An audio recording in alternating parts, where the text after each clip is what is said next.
Hello, xin chào các bạn đã quay trở lại với review 5 phút. Ở cuối tập trước, sau khi Bồ Bồ chiến thắng từ Tam Thạch, anh ấy đã nhận được một viên huyền thủy đan và không tiếc vị đệ đệ của mình bất cứ thứ gì, Bồ Bồ đã liền đem nó cho Hoắc Vũ Hạo.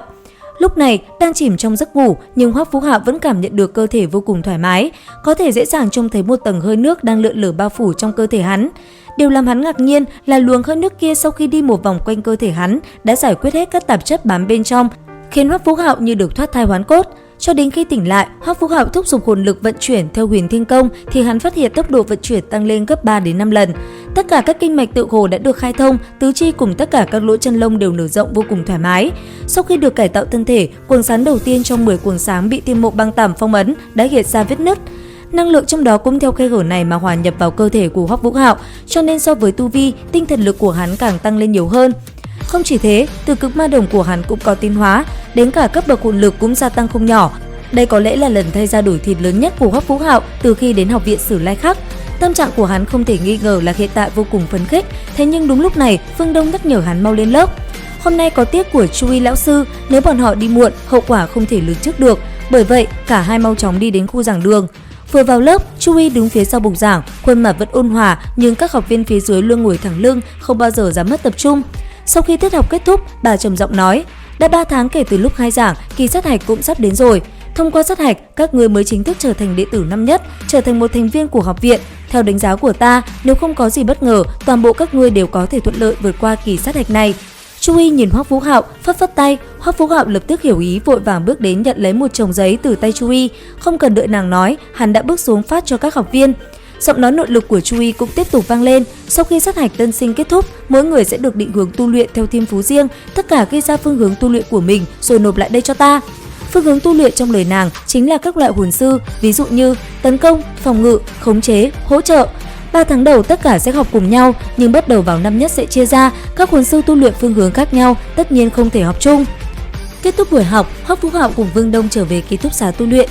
Lúc đi ngang qua hồ Hải Thần, cả hai không vội mà ngồi ở bờ hồ, hít thở không khí trong lành.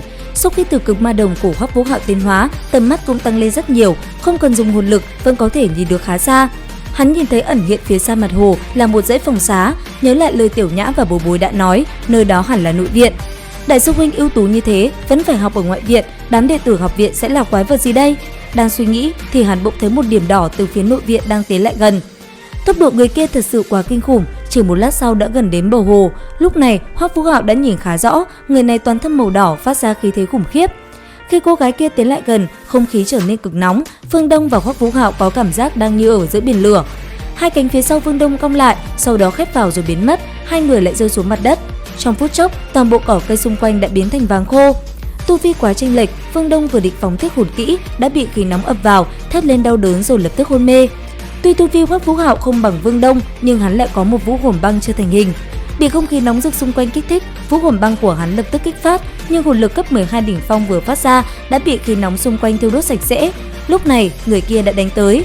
Không khí xung quanh người đã kinh khủng như thế, nếu bị hắn đánh trúng không mất mạng cũng trọng thương. Bởi vậy, Hoắc Vũ Hạo thực hiện nỗ lực cuối cùng, phóng ra linh hồn trùng kích, nhưng chênh lệch hai bên quá lớn, linh hồn trùng kích vừa phát ra đụng phải khí tức cực nóng kia, lập tức tiêu tan. Một trường kia của vị học tỷ nội viện đã hiện rõ trước mắt hắn. Đúng lúc này, hai mắt Hoắc Vũ Hạo bỗng trở nên trống rỗng. Khung cảnh xung quanh bất giác mơ hồ, nếu Vương Đông còn tỉnh, hắn cũng sẽ vô cùng khiếp sợ trước chuyện này. Trong nháy mắt khi Hoắc Vũ Hạo sắp bị ngọn lửa kia đánh đến, linh mâu đột nhiên lóe sáng, ánh sáng màu vàng kim và trong mắt của hắn đều chuyển thành màu trắng như huyền băng vạn năm. Và một luồng khí lạnh băng từ người hắn không ngừng lan tỏa ra xung quanh, nhanh chóng xua đi bầu không khí nóng rực. Bóng người đỏ rực kia cũng kêu lên một tiếng đau đớn, cả người bật ngược về sau. Lấy Hoắc Vũ Hạo làm trung tâm, mọi thứ xung quanh trong phạm vi trăm mét, ngay cả Hải Thần Hồ đều đông cứng lại, hóa thành một thế giới băng tuyết. Bóng người màu đỏ kia run rẩy, đứng trong không khí, một luồng áp lực khổng lồ không ngừng ngưng tụ. Trong không trung, một giọng nói đột ngột vang lên: "Dám độc đến người ca, dám phá giấc ngủ của ca, người đừng mong có thể sống sót." Đến đây thì cũng hết tập 7 Đấu La Đại Lục phần 2. Xin chào và hẹn gặp lại các bạn ở những video tiếp theo.